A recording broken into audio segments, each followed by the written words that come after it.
Isabella aiguise son épée. Elle remarque Xiangyi est pensif. Pour le rassurer, elle lui dit que Ren est juste un camarade de classe, ce qui réjouit Xiangyi. Il lui demande alors quelle classe elle représentera lors du tournoi sportif de leur académie. Elle lui répond que c'est la classe d'escrime. Xiangyi lui demande qu'en est-il de la demande de Ren d'être de son côté. Isabella lui demande pourquoi devrait-elle accepter. Bien, parce qu'il est beau gosse, autonome, et en plus il fait partie de la famille royale. Bella lui dit qu'elle veut juste l'affronter pour connaître les limites de sa forme humaine. Aurait-il oublié sa véritable identité? Elle en tuait tous les jours des microbes comme lui. C'est alors qu'elle lui donne une bonne leçon. Le lendemain, ils étaient tous sur la tombe du chef impérial, le père de Sophissas. Le professeur Martin dit qu'il était un homme bien, qui luttait pour la paix entre les deux royaumes. Xiangyi et Isabella dit à Sophissas qu'ils le soutiendront s'il veut se venger. Mais le professeur Dorona les arrête. Sophissas dit qu'avec leur position actuelle, il vaut mieux ne rien tenter. Le régent est assez fort. Il dit que dans sa jeunesse, il fut le seul de la tribu des hommes à avoir pu combattre et blesser le roi du mont Georges Osia. Xiangyi demande à Isabella si c'est son père. Elle confirme et dit que son père lui en avait parlé. Sophissas dit que de toute façon son père aurait voulu qu'il préserve la paix. Il révèle que le chef impérial n'était pas son vrai père, mais qu'il l'avait adopté. En effet, durant la guerre, des bandits avaient attaqué leur village. Son père et les autres villageois tentèrent de les défendre, mais furent tous tués. Et son frère Sophissas fut capturé et vendu à la tribu des démons en tant qu'esclave. Lui fut laissé pour mort. Il avait reçu de nombreux coups d'épée, car il avait attaqué le bandit qui avait tué son père. Mais il survécut et s'entraîna pour entrer dans l'armée, où il gagna de l'expérience. Un jour, durant une visite, le chef impérial lui avait remarqué et lui avait demandé pourquoi se battait-il s'il détestait les champs de bataille. Il lui raconta alors son histoire et le chef impérial décida de l'adopter et de le nommer à la tête de la chevalerie du dragon blanc pour l'éloigner du champ de bataille. Il conclut en disant que le chef impérial rêvait d'un monde de paix sans guerre. C'était son idéal, alors lui aussi dorénavant, il suivra le même chemin. Isabella lui dit quand même que déclarer la guerre entre tribus est plus facile que de cultiver la paix, mais quand même une traite permettrait aux tribus de penser aux différents moyens d'avancer. Le professeur Dorona demande à Sophissas quel est le plan. Le plan? Faire de leur mieux. Dans une salle, le régent Torsambus était sur son trône. Il dit à l'ombre qu'il lui faisait un rapport de partir. Il disparaît alors qu'une fille entre dans la salle et appelle le régent père. Le régent lui demande alors si elle avait apporté ce qu'il lui avait demandé. Elle lui répond à l'affirmatif et balance le contenu de son sac par terre. 3 têtes en sortent de celle-ci. Le régent dit alors à la fille qu'il a déjà organisé son transfert dans la classe d'archerie. Il lui lance alors ce qui ressemble à une carte. Il lui dit qu'elle doit participer au festival sportif de l'académie et éliminer ce type. Dans l'ancienne arène royale, des individus discutaient. Il s'agit de Xiangyi et de la classe de Fort. Xiangyi dit qu'avec la pierre de lune pâle que possède le professeur Martin, ils pourront construire une nouvelle arène en un clin d'œil. Mais comment vont-ils faire pour se débarrasser de l'ancienne? Le professeur Martin lui répond de ne pas s'inquiéter, car il a fait venir de nombreux amis à lui. Il s'agit du professeur Yazo de la classe Pugilis et de mademoiselle Haïsi de la classe de magie. Le professeur Yazo complimente Xiangyi pour ses compétences de forge, auxquelles celui-ci répond timidement. Haïsi demande à Yazo de commencer. Il répond à l'affirmatif et entre dans l'arène.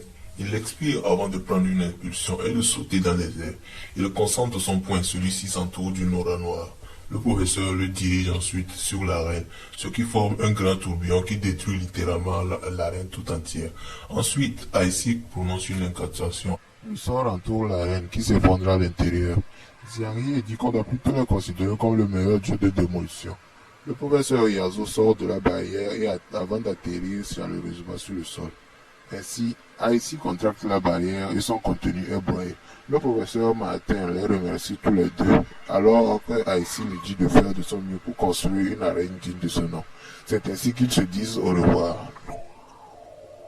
Xiangyi fait remarquer à Eli qu'il ne reste que 10 jours avant la compétition et s'il ne comptait pas s'entraîner.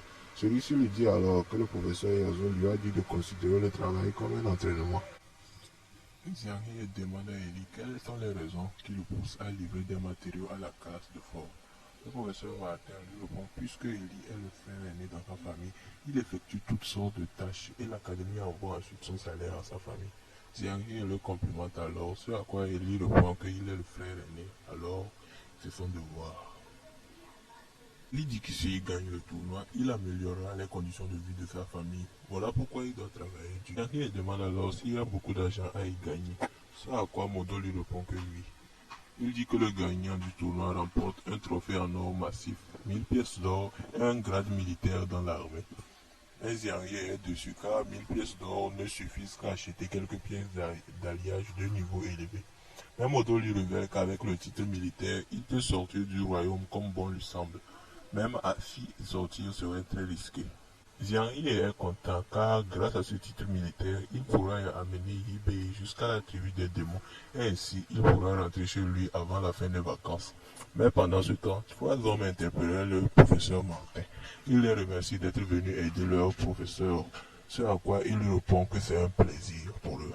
Modo révèle que ce sont les anciens élèves de la classe de forge. Le professeur Martin leur dit qu'il les a fait venir ici parce qu'il voulait faire subir un entraînement spécial aux élèves de la classe de forge durant les 10 prochains jours. Pendant ce temps, il construira l'arène. Quant alors les aînés au reste de la classe. L'aîné Hans révèle alors que durant les tournois précédents, la classe de forge avait toujours terminé dans les derniers. Alors il espère qu'avec eux la malédiction sera rompue. Xiangyi et le reste de la classe de forge répondent qu'ils feront de leur mieux. Durant ce temps, dans la salle d'entraînement à la magie, un élève s'entraînait. Il s'agit de Ren. Il forme un sort d'eau et le lance sur l'une des statues qui est détruite. Il forme ensuite un sort de foudre qui pulvérise la deuxième statue. Il invoque un sort de terre qui broie la troisième statue.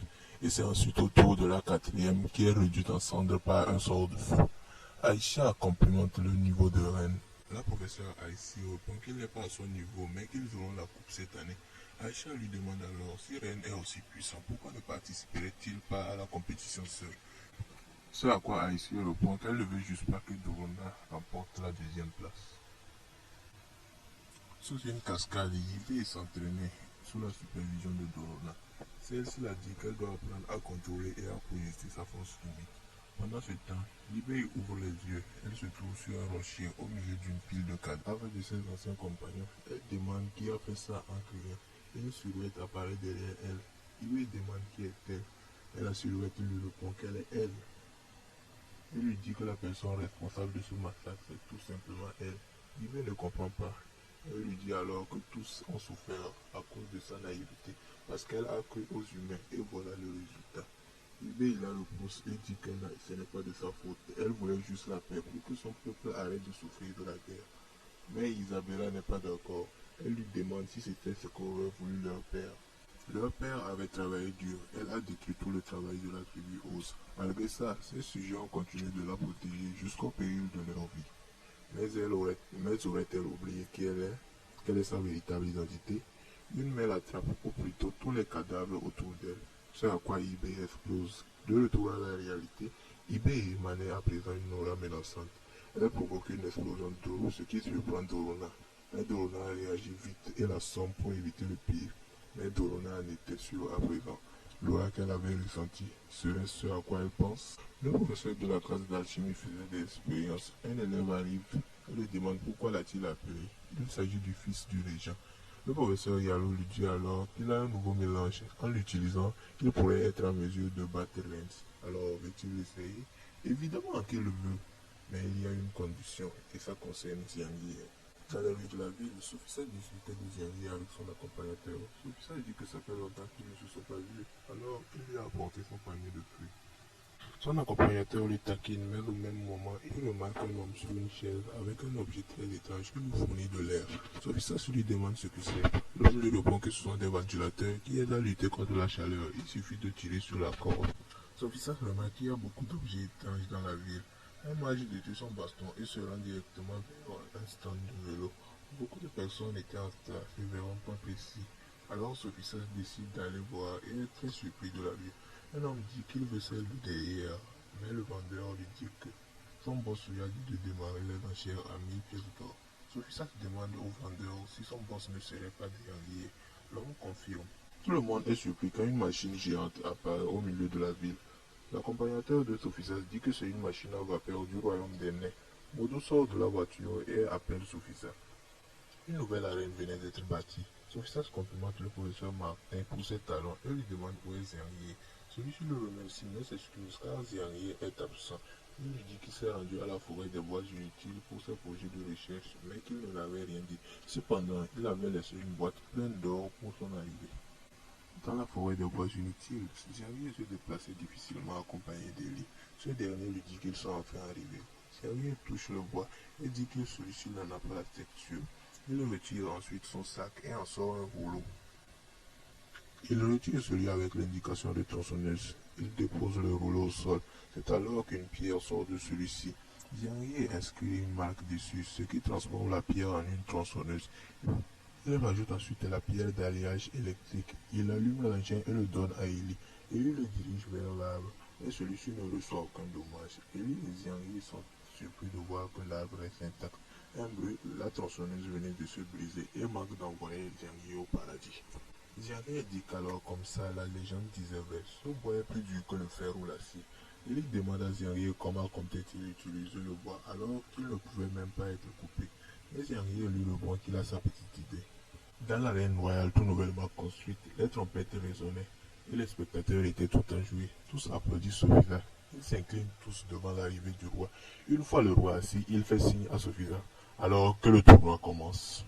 Je vous remercie tous d'avoir suivi jusqu'à la fin. J'utilise un matériel audio de très basse qualité en ce moment, donc le son était vraiment nul. En tout cas, pour me faire pardonner, je ferai une partie de d'une heure et la qualité sera au rendez-vous cette fois-ci. Rendez-vous à la semaine prochaine.